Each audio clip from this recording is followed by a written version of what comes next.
Good afternoon. I'm Bert Heck. I'm here at K&N Engineering here in Riverside.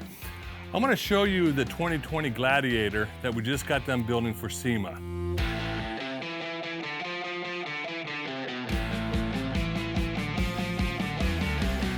We paired up with some companies out there that make some really cool product. It's a poison spider bumper, worn winch.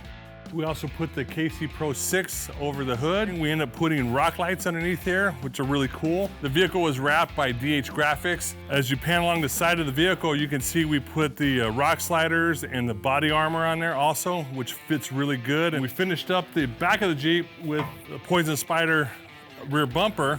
We ended up putting the G2 diff covers in the front and rear, so that way if you hit any rocks or whatnot, it just finishes the whole armor theme that we got going on.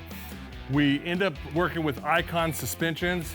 We put their 2.5-inch lift on it. It comes with their 2.5-inch shock, their billet control arms. The front is also a 2.5-inch shock. Icon wheels, this is something that's just coming out for them. And then we end up wrapping the wheel around a Mildstar 38 by 13.5 Patagonian tire. So what we end up installing is our throttle control module.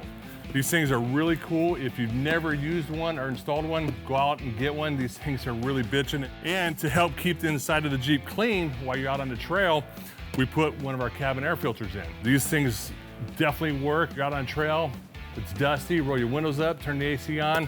This will keep you clean on the inside.